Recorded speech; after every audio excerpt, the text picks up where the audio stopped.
ऐसी।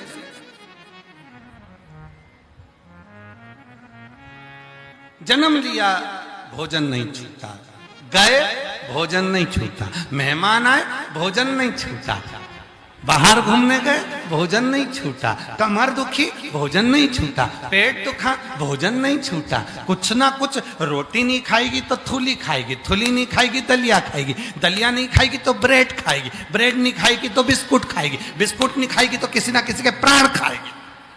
तो छूटा कुछ नहीं, चल रहा छूटा कुछ नहीं छूटा। छूटा क्या? मंदिर। छूटा क्या? एक लोटा जल। छूटा क्या? भगवान का भजन। और भगवान क्या कहते हैं कि दुख में सुख में तुम मुझे छोड़ देती है।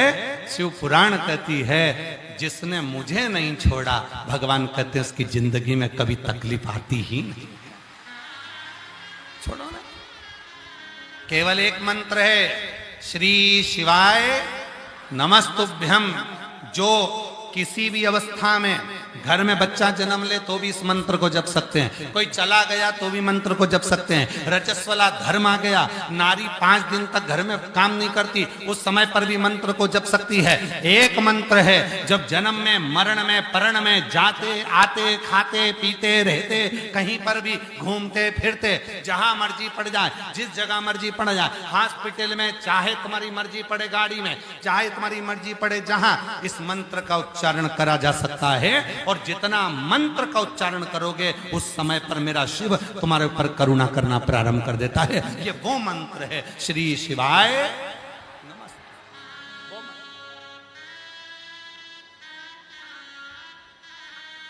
जपो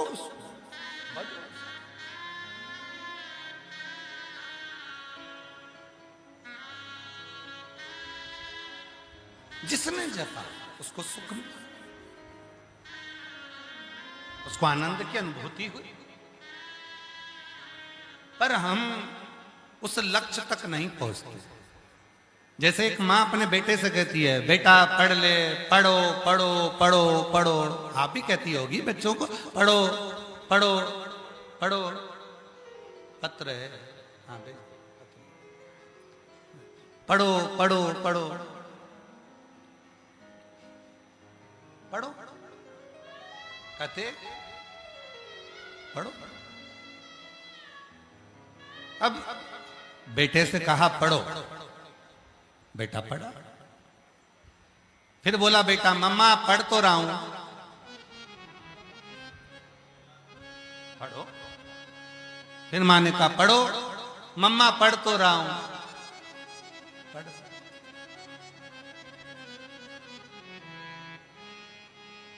और एक दिन मम्मी ने पूछ लिया, होते हैं कई लोग माला पकड़े हैं, बैठे हैं, कोई ने पूछा क्या कर रहे? जप रहा हूं। उसी तरह जैसे बेटा कहता है पढ़ रहा हूं, पढ़ जप। पर तुमने जपा, क्या वो मिला?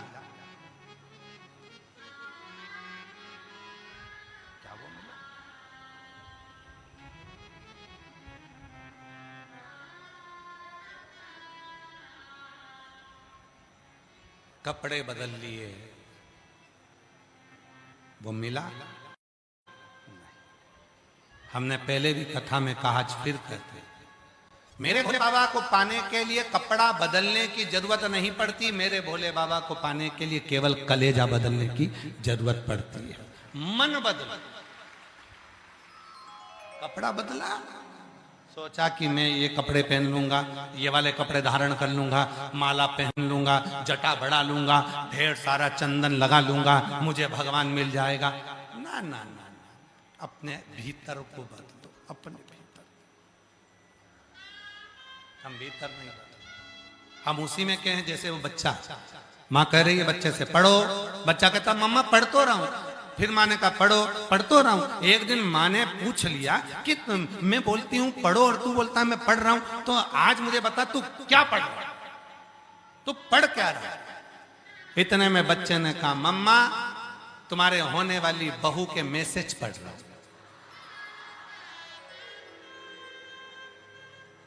मम्मी ने उठाई चप्पल, और जो धोना चालू कर कि मैं तुझे पढ़ाई की बात कर रहा हूं और तू मैसेज की बात कर रहा है।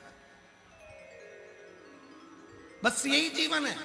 हम माला तो पकड़ें, हम कलर तो चेंज करें, हम कपड़े तो चेंज करें, हमने बाल तो बनाए, हमने चंदन तो लगाया है, हमने माला तो पहनी है, पर अपने मन को परमात्मा तक नहीं लगा पाए। अभी भी हम वही मैसेज पढ़ने में लगे हुए हैं, अभी भी हमारे चित्त को हम घुमाने में लगे हुए हैं, अभी भी हम हमारे चित्त को कहीं ना कहीं भरमाने में लगे हुए हैं, पर उस परमात्मा को पढ़ नहीं पा रहे, हम उस परमात्मा को जान नहीं पा रहे, हम उस शिव तत्व को जान नहीं पा रहे, हम राम और कृष्ण को जान नहीं पा रहे, हम भगवान की अविरल भक्ति को पहचान नहीं पा रहे। और शिव पुराण कहती है जिस दिन तुमने उस शिवलिंग के प्रति, भगवान के प्रति विश्वास को दृढ़ कर लिया, उस दिन तुम्हें परमात्मा को ढूंढने जाने की जरूरत नहीं पड़ेगी। परमात्मा तुम्हें ढूंढने के लिए आएगा, तुम्हें कहीं नहीं जाना, भगवान तुम्हें ढूंढने।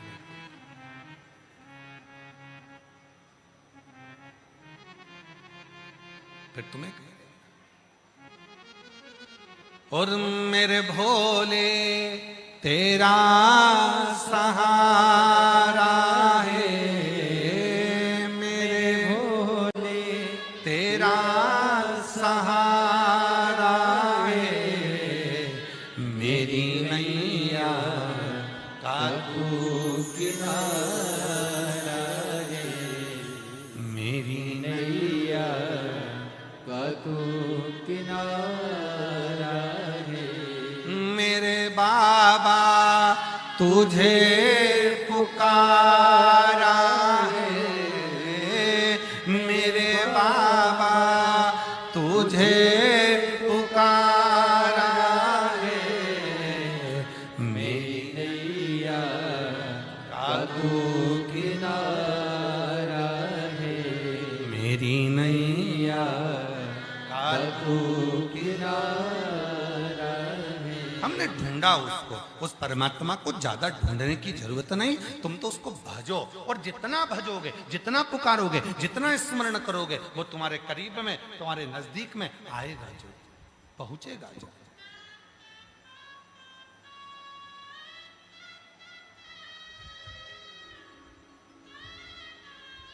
फुटबॉल ग्राउंड आने के लिए कितने सारे रास्ते हैं, हम तो सारे रास्ते पर नहीं गए। कितने हैं विवेक जी बता रहे? 4 हैं, एक इधर से होगा, अच्छा 2 इधर से हैं, एक इधर, एक इधर, एक इधर और एक इधर भी है, 4 रास्ते।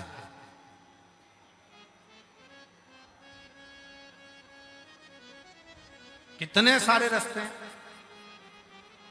अब कोई रास्ता आधा किलोमीटर चलना पड़ेगा, किसी रास्ते पर तो गाड़ी ही चली जाएगी, और किसी किसी रास्ते पर 1 किलोमीटर चलना पड़ेगा, किसी किसी रास्ते पर कम से कम 1.5 किलोमीटर चलना पड़ेगा, पैदल पैदल पैदल पैदल, तब तुम कथा स्थल पहुंचो।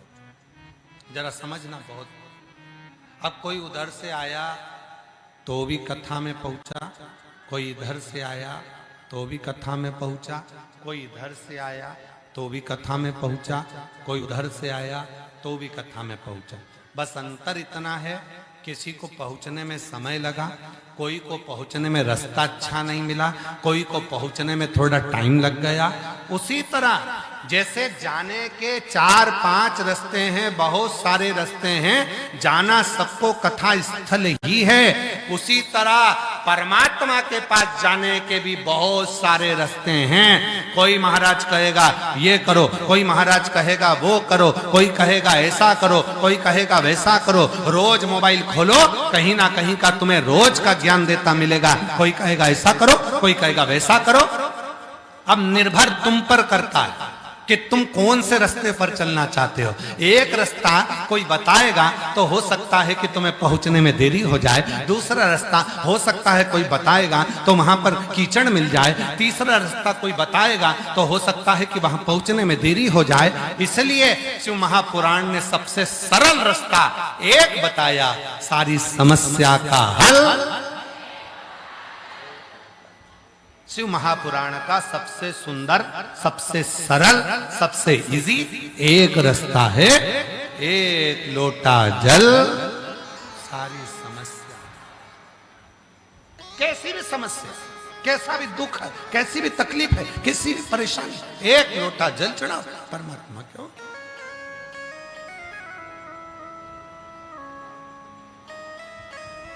क्यों घबरा?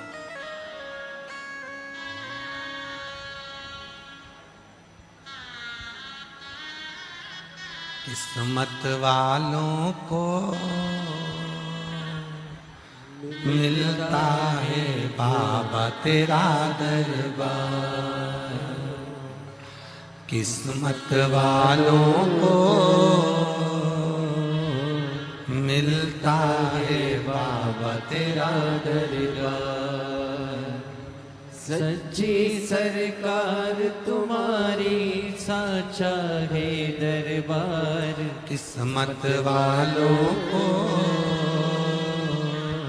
मिलता है बाबा तेरा दरबार, किस्मत वालों को मिलता है बाबा तेरा दरबार। कितने किस्मत वाले हो?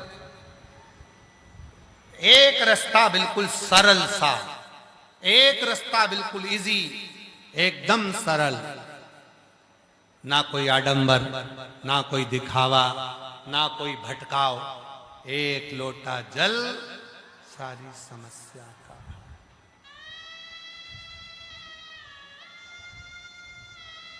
एक पत्र है अच्छा,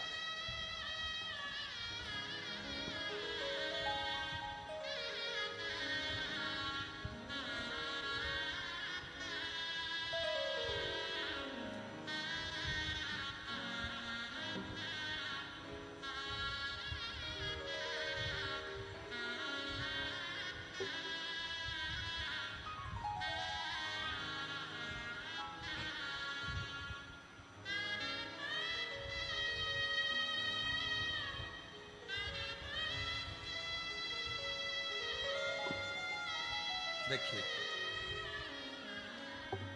मेरा नाम शीला देवी है, गांव छपरा। प्रणाम करती हूं मैं। मेरा नाम शीला देवी, गांव छपरा।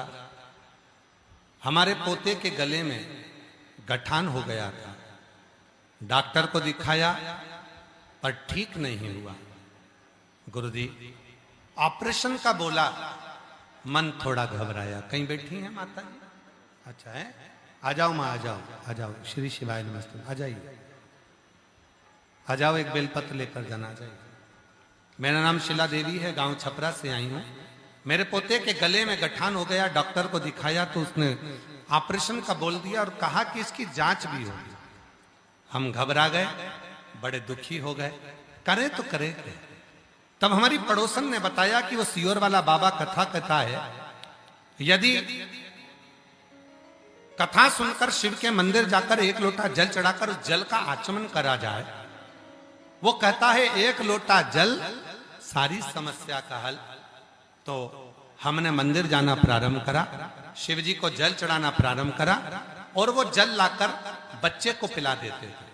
बाबा का ऐसा कृपा है, आज मेरा बच्चा ठीक हो गया। शिव की कृपा से उसकी गठान पूरी की पूरी गल गई। मैं बाबा को धन्यवाद देने के लिए आई। गुरुदेव, मैंने कहा था यदि मेरे बच्चे के पोते के गले की गठान गल जाएगी और उसको कोई बीमारी नहीं निकलेगी तो मैं 4 पंडाल कथा सुनूंगी। आज बाबा की कृपा से मेरा ये 4था पंडाल है। मैं बाबा को यहाँ प्रणाम नमन करने के। एक पत्र और अच्छा,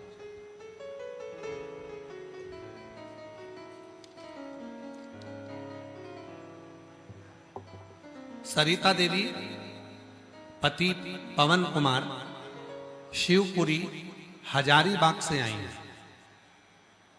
शिवपुरी हजारीबाग से आई हैं। आप ही हैं? ऐसा हाथ हिला दे। हाँ, आ जाइए, आ जाओ।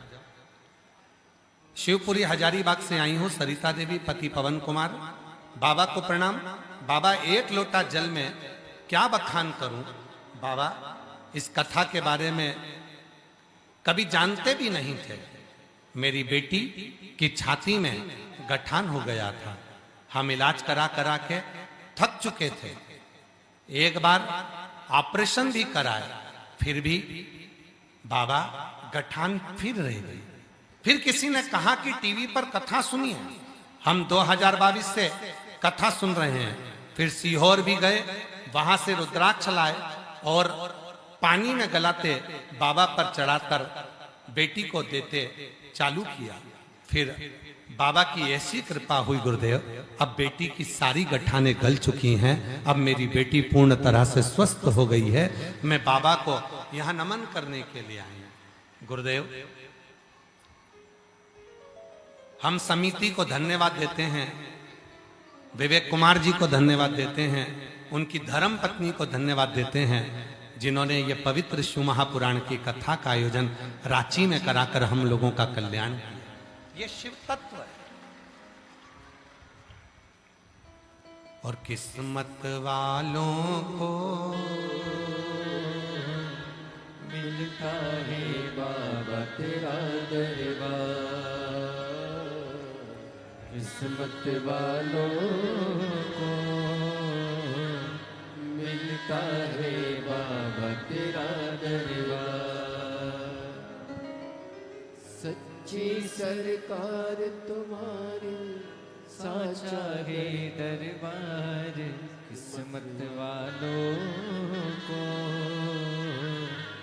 मिलता है बाबा तेरा दरबार, किस्मत वालों को मिलता है बाबा तेरा दरबार। बहुत सुंदर, अच्छा लिखा है दीदी आपने।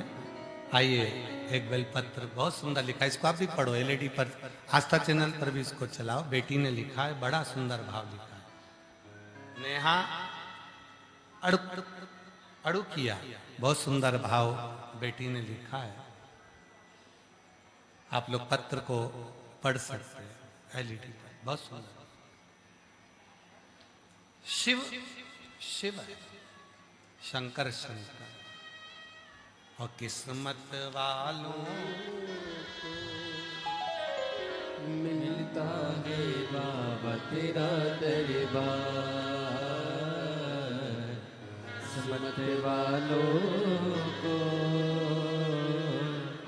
मिलता है बाबा तेरा दरबार। इसी बेटी का पत्र है जिसने ये पत्र लिखा है, जो फोटो भेजा है। मेरा नाम नेहा अड़ुकिया है। 2017 में गंगा अस्पताल कंप्यूटर में मेरा स्पाइन का बड़ा ऑपरेशन हुआ है। और स्पाइन के ऑपरेशन में डॉक्टर बोले थे, अब आप कभी भी झुक नहीं पाओगे और कभी भी जमीन पर बैठ नहीं पाओगे। गुरुदेव, आप एक भजन गाते हैं, हम तो बाबा के भरोसे चलते हैं। मैंने भी अपने भरोसे को डगमगाया नहीं, सच्ची श्रद्धा और विश्वास से आपके मार्ग पर चलती रही। शिव जी को एक लोटा जल चढ़ाती रही, पशुपति नाथ का व्रत करती रही। और गुरुवर, आज बाबा को धन्यवाद देती हूं कि डॉक्टर ने कहा था कि जिंदगी भर नीचे नहीं बैठ सकती, झुक नहीं सकती।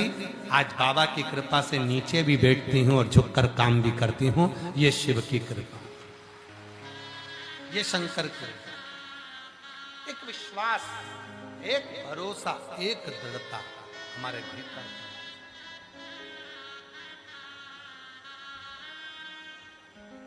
और जब विश्वास प्रबल होता है, जब भरोसा प्रबल होता है, जब दृढ़ता प्रबल होती है, तब जीवन का सारा सुख हमारे सामने होता है।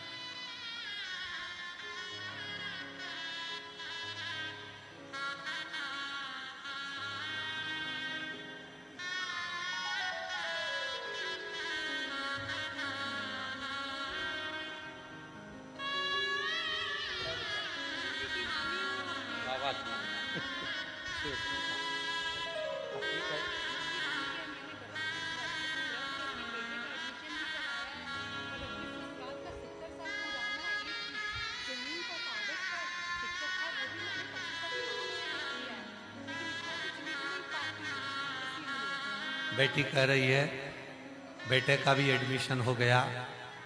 हमारे ससुर का एक बहुत पुरानी जमीन का कोई केस था, वो अटका हुआ था। बेटी कह रही है वो भी पशुपति व्रत से पूर्ण होकर 70 साल पुराने केस को जीत लिया। ये शिव की कृपा है बाबा की। किस्मत वालों को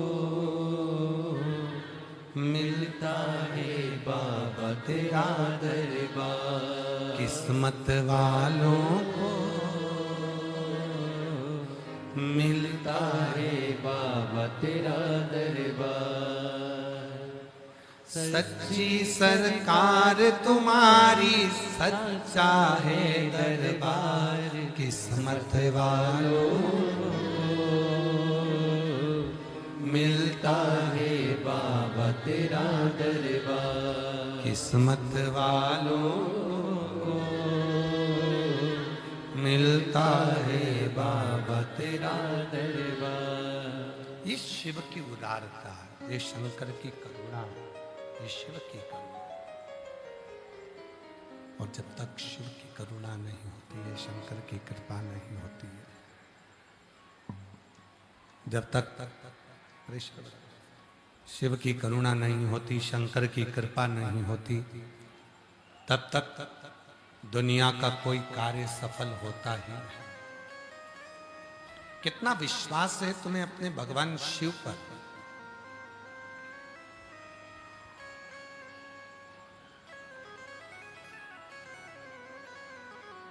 एक लोटे जल पर कितना भरोसा है ये आपके ऊपर निर्भर करता है। एक लोटे जल पर कितना विश्वास है ये आप पर निर्भर करता है। और वो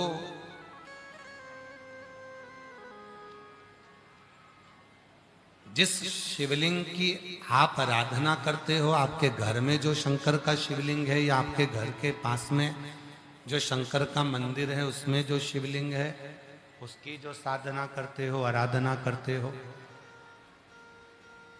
उसको हल्के में मत लो।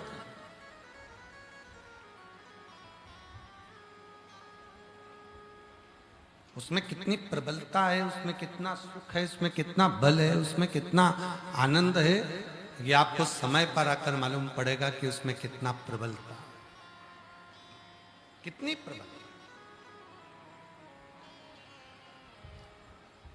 भगवान विष्णु स्वयं ब्रह्मा जी से कह दिए, ब्रह्मा जी को समझाया भगवान विष्णु ने, ब्रह्मा जी को कहा कि ब्रह्मदेव तुम इस शिवलिंग को तुम सरल समझ रहे हो?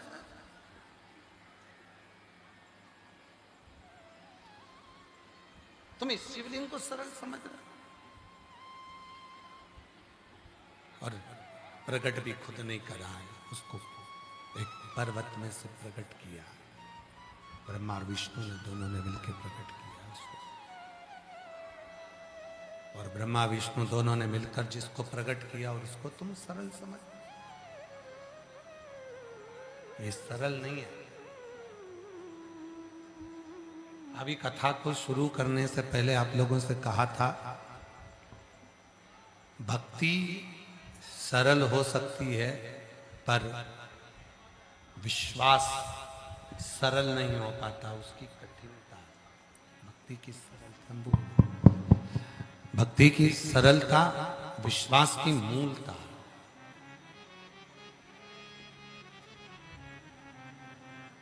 भरोसा कठिन है और बहुत कठिन। एक दृढ़ी होना, एक दृढ़ता से कर देना, एक दृढ़ता से भजन कर लेना। एक कई माताएं मेरी बैठी हैं, कई जीजियां मेरी बैठी हैं, कई जीजा बैठे हैं, कई बेटियां बैठी हैं, कई बुजुर्ग माँ बाप बैठे हैं जो छाती ठोक कर कह देते हैं, एक लोटा जल चढ़ाऊंगी और मेरा दुख मिटेगा।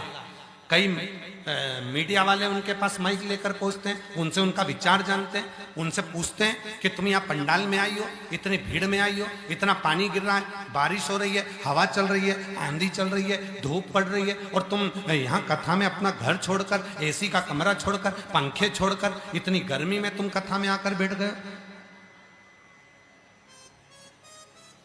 क्या मिलता है तुम्हें? उनसे जब पूछा जाता है तब वो कहते हैं कि हमें हमारे बाबा ने दिया तो ही तो हम शिव पुराण की कथा में आकर बैठे हैं, नहीं तो आकर बैठता ही कौन आकर बैठता? कृपा की ना होती जो आदत तुम्हारी, तो सुनी ही रहती अदालत तुम्हारी। गरीबों के दिल में जो जगह तुम ना पाते, तो किस दिल में होती इबादत तुम्हारी। कृपा की ना होती जो आदत तुम्हारी, तो सुनी ही रहती अदालत तुम्हारी। गरीबों के दिल में जो जगह तुम ना पाते, तो किस दिल में होती इबादत तुम्हारी। कृपा की ना होती जो आदत तुम्हारी। महाराज शिव पुराण की कथा कर रही है। दो तरह का पूजन कर रहे हो, भजन कर रहे हो, स्मरण कर रहे हो, कीर्तन कर रहे हो, मंत्र जाप कर रहे हो, नाम जाप कर रहे हो, नाम कीर्तन कर रहे हो, मंत्र जाप कर रहे हो, स्मरण कर रहे हो। दो तरह का। आज के समय में व्यक्ति, कई लोग भजन भी करते हैं तो दूसरे को रिझाने के लिए,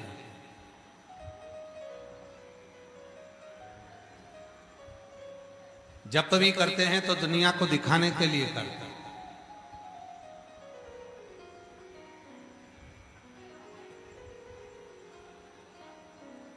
मंत्र भी जपते हैं तो दुनिया को दिखाने के लिए जपते हैं।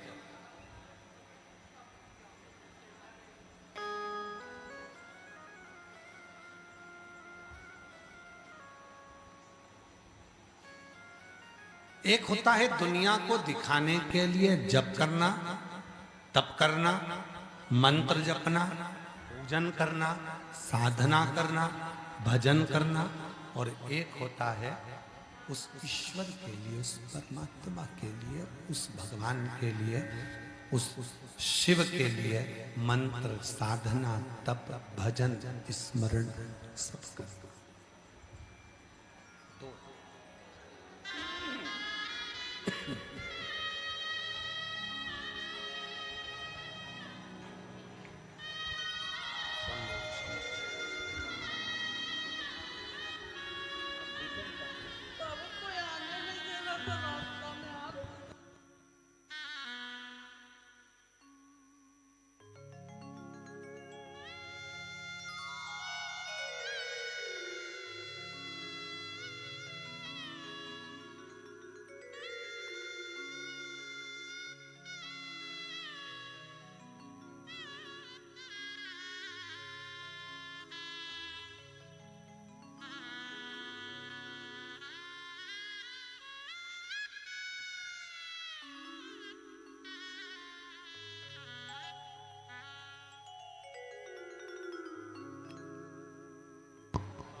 किस्मत वालों को मिलता है बाबा तेरा दरबार। किस्मत वालों को मिलता है बाबा तेरा दरबार। सच्ची सरकार तुम्हारी साचा पोते को गले में गांठ हो गई थी, ऑपरेशन का डॉक्टर कह दिए थे, और बाबा की कृपा से अब पूरी गल चुकी है। शिव की कृपा से जोरदार तालियां साधु।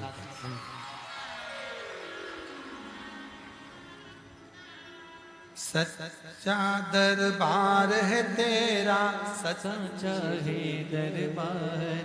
किस्मत वालों को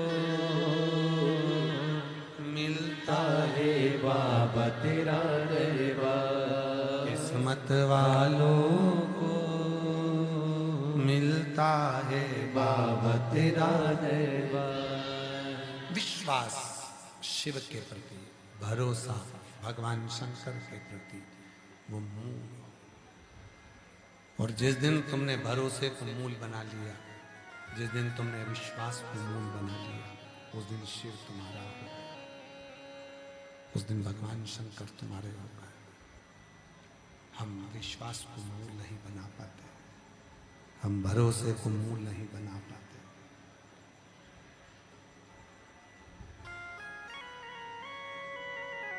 ब्रह्मा, जिस शिवलिंग की तुम साधना कर रहे हो, आराधना कर रहे हो, भगवान भोलेनाथ, बाहर का बोलो, बाहर का प्रेशर बढ़ाओ तो अंदर आवाज खुद आ जाएगी। बाहर का बढ़ाओ तो अंदर आवाज आएगी। हाँ, बाहर का बढ़ाओ। शिव कथा कह रही है, भगवान शंकर का चरित्र कह रहा है। ब्रह्मा, जिस शिवलिंग को अपन ने प्रकट करा, इस पर विश्वास होना जरूरी। और जब तक भरोसा नहीं होगा, विश्वास नहीं होगा, तो शिव मिल नहीं सकता। ब्रह्मा जी गए भगवान का मुख देखने के लिए। भगवान विष्णु जी गए भगवान का चरण ढूंढने के लिए, चरण नहीं मिला। आकर सत्य बोल दिए तो उनका नाम सत्य नारायण हो गया।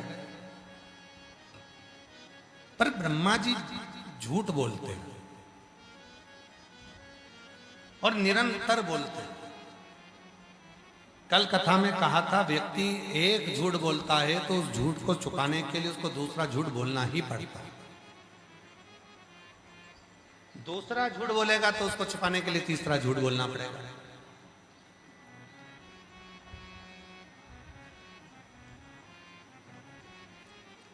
तीसरा झूठ बोलेगा तो उसको चौथा झूठ बोलना पड़ेगा। और एक दिन ऐसा आता है कि वो झूठ के चक्कर में नरक में जाकर गिर ही जाता है। कितना सुंदर प्रसंग है। एक गांव में एक बड़े विद्वान महाराज रहते थे, बहुत विद्वान। पूरे गांव के लोग कहते थे कि अगर ये महाराज मरेंगे ना, इतने इतने भजन करते, इतना भजन करते, इतना भजन करते हैं, ये मरेंगे तो सीधे स्वर्ग जाएंगे। अब मालूम पड़ा वो महाराज जी मर गए। ऊपर गए, ऊपर गए तो उनको नरक में भेज दिया। और नरक में उनके सारे पहचान वाले वहीं थे। सारे गांव के लोग देख लिए, महाराज तुम और वो भी नरक में। तुम तो इतने विद्वान थे, तुम तो इतने ज्ञानी थे, तुम्हारे पास तो दिन भर तुम भगवान का स्मरण करते थे और तुम तो लोगों को कथा सुनाते थे, तो तुम ये नरक में क्या कर रहे हो? महाराज जी बोले, मैं नरक कभी नहीं आता, मेरी पत्नी के चक्कर में आया। तो पत्नी के चक्कर में क्यों नरक में आ गए? पत्नी के चक्कर में इसलिए नरक में आ गया, वो रोज सुबह तैयार होकर मेरे सामने आती थी और रोज मुझसे पूछती थी मैं कैसी लग रही। तो इसमें नरक आने की कौन सी बात है? अब रोज मुझे झूठ बोलना पड़ता था कि तू अच्छी लग रही है, बस इसीलिए मुझे नरक। आधे से ज्यादा एक झूठ को छुपाना है, फिर झूठ बोलना है, फिर झूठ छुपाना है, फिर झूठ बोलना है, फिर झूठ छुपाना है, फिर झूठ बोलना है। तो वो झूठ निरंतर चलता रहा और परमात्मा दूर हो गया। परमात्मा दूर।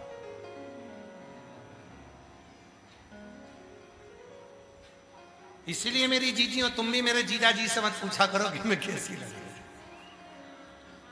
तुम तो क्या पूछा? और वो सुबह सुबह तुमसे झूठ बोल रहे हैं, बहुत अच्छी लग रही है। अब उसका बोलने का तो मन था, वो उसी में कहा ले, जैसे एक पत्नी पति से बोली नई साड़ी पहन के मैं कैसी लग रही, कैसी लग रही, कैसी लग रही। पति ऑफिस जा रहा था, उसने पति को कसम दे दी, तुम्हें तुम्हारे बाप की कसम है, आज सत्य बोलो। अब उसने भी सोच लिया, अब सत्य तो बोलना है, बाप की कसम दी है तो बोल ही दूं। उसने कहा बताओ मैं कैसी लग रही? तो पति बोला ऐसी लग रही जैसे हरी घास में भैंस चल रही। अब उसको तो गुस्सा आया।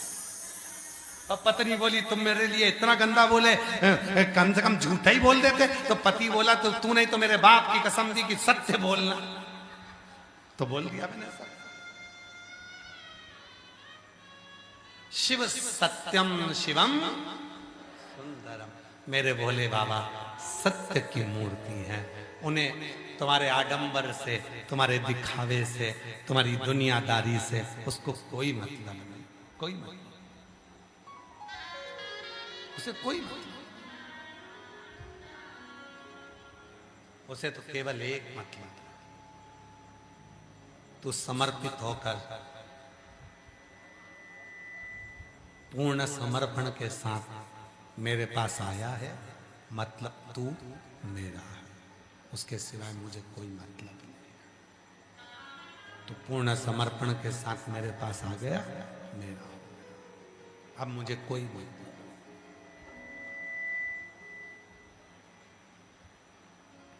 किसी तरह का टेंशन, किसी तरह का मतलब।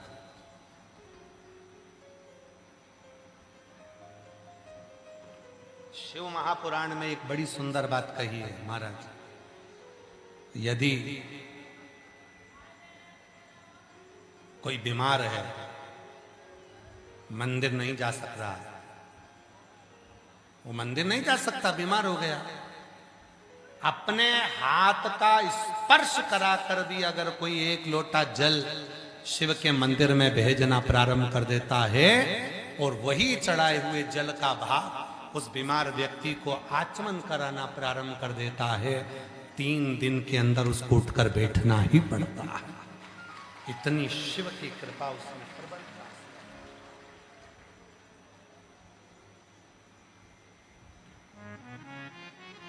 क्यों गुरुजी, क्या हाथ का इतना असर पड़ता है? क्या हाथ का इतना प्रभाव पड़ता है? क्या हाथ का इतना प्रबल प्रभाव पड़ता है? क्यों नहीं पड़ता?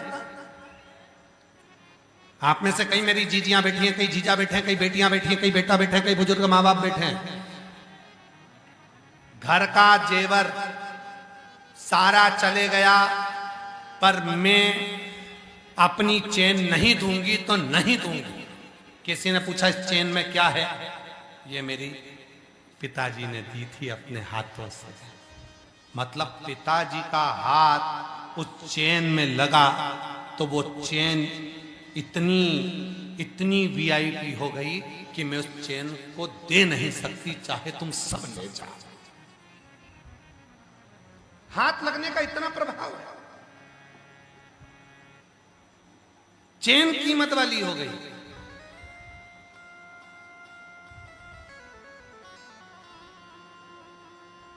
एक 1000 मंगलसूत्र खरीद लो बाजार में जाकर, 50 मंगलसूत्र खरीद लो बाजार में जाकर, भले रानी हार खरीद लो चाहे देवरानी हार खरीद लो। रानी हार बड़ा होता है, देवरानी हार छोटा होता है। तुम लोगों ने शादी में देखा होगा, एक हार होता है देवरानी हार, जिसको एकदम फिट करके पहनाया जाता है। वो देवरानी हार इसलिए पहनाया जाता है कि अब तेरे घर में देवरानी आ रही है, ऐसी गला कसेगी तेरे जा। देवरानी रानी हार थोड़ा बड़ा होता है कि आराम से जब तक कोई नहीं तब तक तुम रानी, और जिस दिन आई देवरानी तो एक रानी हार, एक देवरानी। तुम 1000 रानी हार खरीद लो, 50 देवरानी हार खरीद लो, चाहे तुम्हारी मर्जी पड़े 50 तुम हार बना लो, चाहे 50 चेन बना लो, और चाहे तुम 50 लंबा मंगलसूत्र, उससे छोटा मंगलसूत्र, उससे छोटा मंगलसूत्र, 5 पत्ती का मंगलसूत्र, 10 पत्ती का मंगलसूत्र, ये सारे मंगलसूत्र तुमने जो खरीदे हैं ये उतने कीमत वाले नहीं हैं जितना कीमत वाला शादी के मंडप में पति ने जो अपने हाथों से पहनाया वो मंगलसूत्र की कीमत सबसे प्रबल है। क्यों? उसमें मेरे पति का हाथ लगा है। हाथ लगा तो मंगलसूत्र की कीमत है।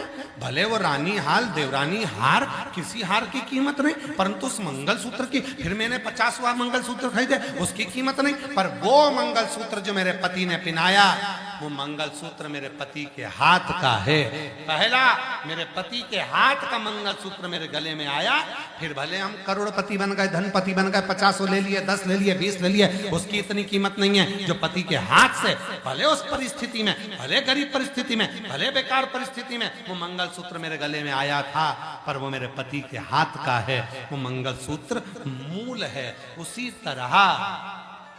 तरह शिव महापुराण की कथा कहती है, शंकर को चढ़ने वाला जल किसके हाथ से चढ़ रहा है, कौन हाथ लगाकर भेजा है, ये बेलपत्री किसके हाथ से मिल रही है, कौन लाकर दिया है।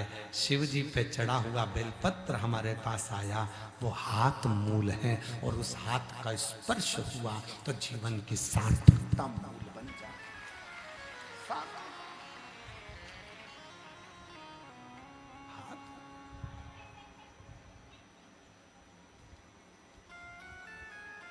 कहां नींद आती है?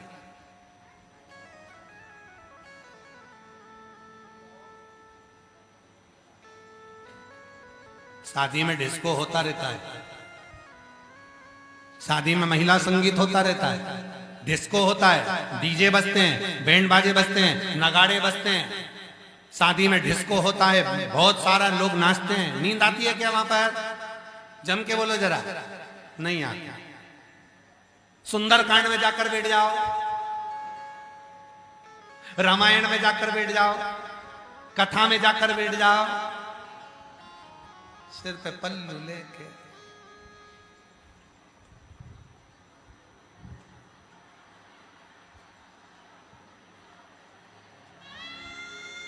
वो पड़ोसन ने उठाया, सो रही है?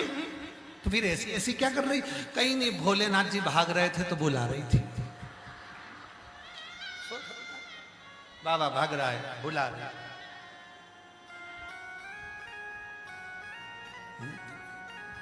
कहां नींद आई है? छोटा बच्चा पड़ोसी के यहाँ खेलता है, सोता नहीं है। छोटा बच्चा पड़ोसन के यहाँ जाएगा, खेलेगा, सोएगा नहीं। छोटा बच्चा पूरे मोहल्ले में जाएगा, खेलेगा, सोएगा नहीं। पर वो छोटा बच्चा जैसे ही मम्मा की गोद में आएगा, माँ की गोद में आएगा, और माँ की गोद में आके जैसे ही लेटा और माँ ने उस पे हाथ रखा, और वो बच्चे को धीरे से बिना खाए पिए, कुछ नहीं खाया पिया, तो भी बस माँ की गोद में उसको नींद आना प्रारंभ हो जाती है। उसी तरह नींद अगर सही आती है तो परमात्मा की गोद में ही आती है, श्री हरि की गोद में ही आती है। शिव की कथा को स्मरण में, भक्ति में, भजन में, मन पर जाप में, नाम जाप में, स्मरण में नींद आती ही आती है। भगवान के भजन में नींद आएगी, बाकी के कहीं पर नहीं आएगी। भगवान के भजन में कहीं नहीं आएगी। नींद आ रही है भगवान की भक्ति में।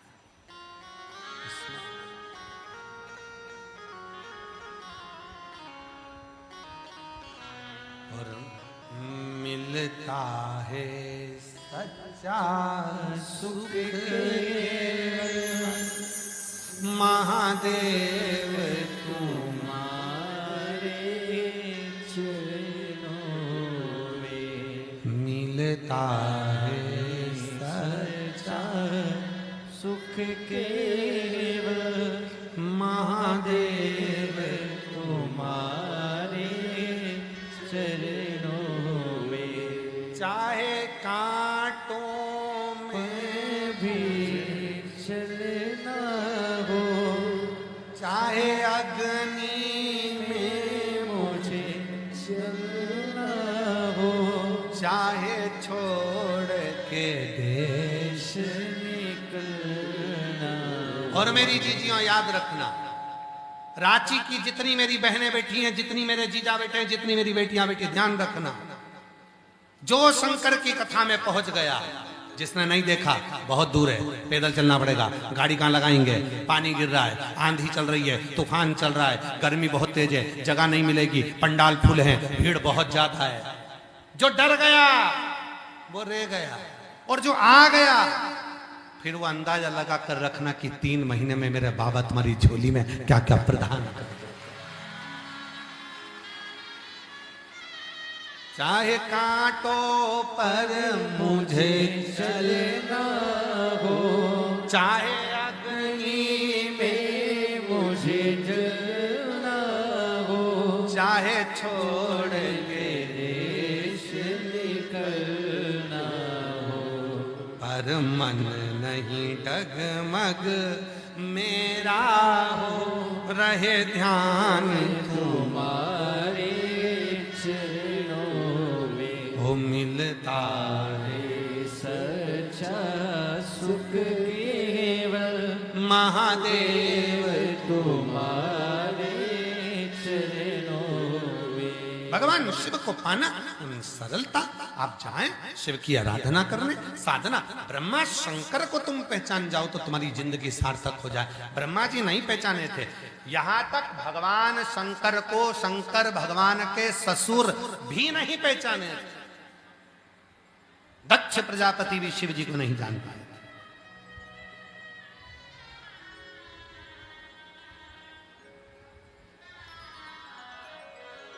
शिव को पहचानना कठिन। एक पत्र है, अच्छा देखो।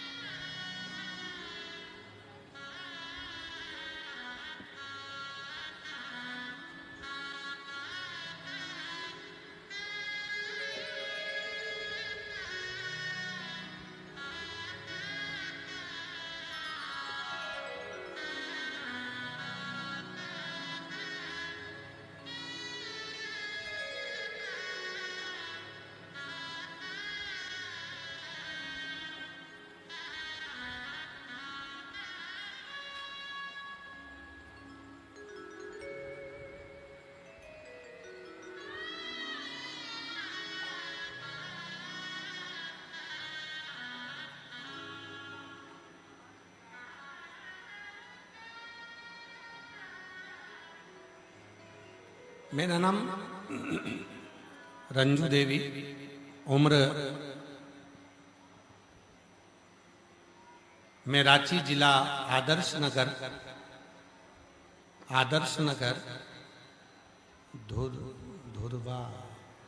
धुरवा ही है, आदर्श नगर धुरवा की निवासी हूं। मेरा मोबाइल नंबर यह है। मैं भोले बाबा का क्या बखान करूं, जितनी बखान करूं उतना कम। मेरे भोले बाबा ने बहुत कुछ दे दिया। मेरे 2 बेटे हैं। मेरा बड़ा बेटा सरकारी नौकरी की तैयारी कर रहा था, लेकिन हर बार 2-3 नंबर से रह चुका था, चूक जाता था, घर आकर बहुत उदास रहता था।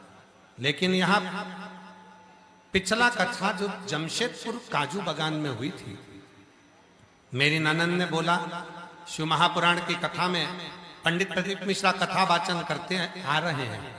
सुना कथा के पंडाल में कुछ भी मांगो, बाबा सुनते हैं और इच्छा पूरी करते हैं। मैं क्या कहूं गुरुजी, किसी कारणवश पूरी कथा में तो नहीं पहुंची और कथा में नहीं जा पाई गुरुदेव, कथा में नहीं पहुंच पाई, लेकिन हर रोज टीवी पर आपकी कथा सुनती रही। मैं हर रोज टीवी पर कथा सुनती।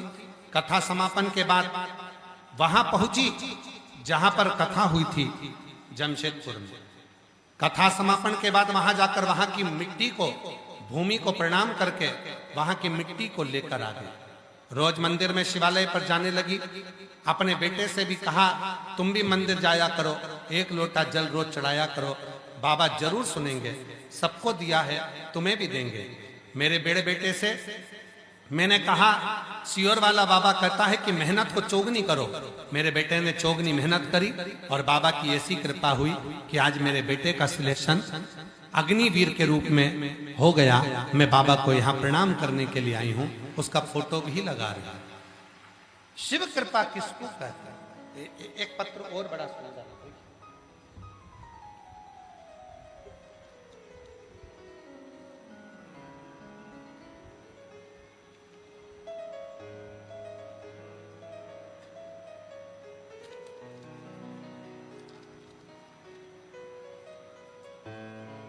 आशीष कुमार साहू,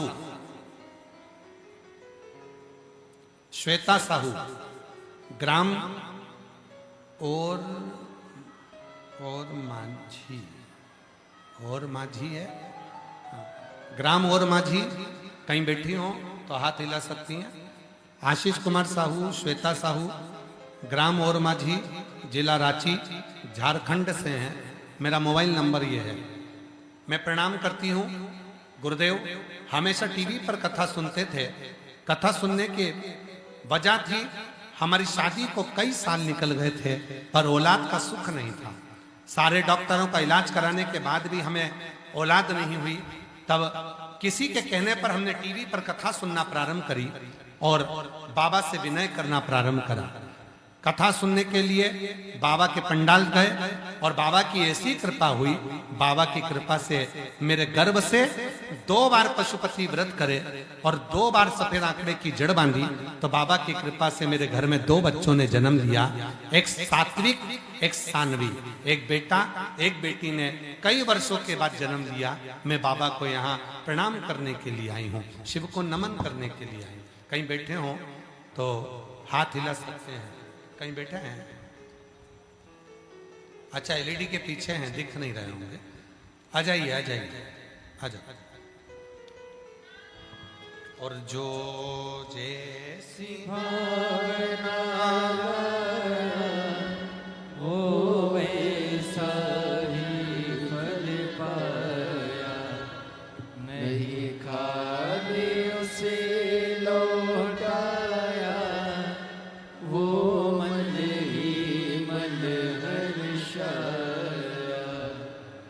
कर दिया माला माल काशी वाले ने लुटा दिया भंडार काशी वाले।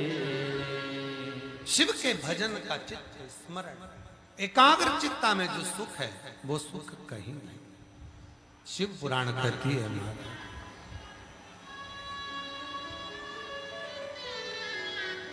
जिस माला से स्वयं मां जगत जननी जगदम्बा जपी हो, जिसका स्मरण स्वयं भगवान की अविरल भक्ति के लिए सुख के लिए किया गया।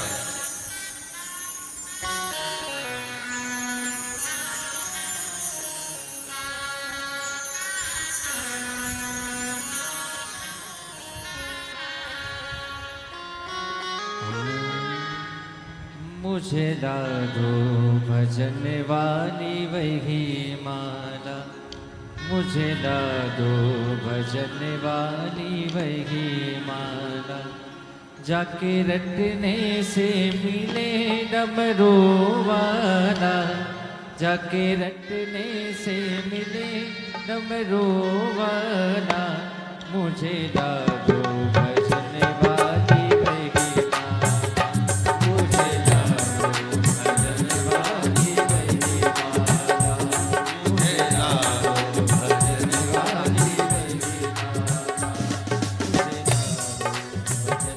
दोनों हाथों से ताली से बातें कर रहे हैं। जाके रटने से मिले डमरू वाला, जाके रटने से मिले डमरू वाला,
ओ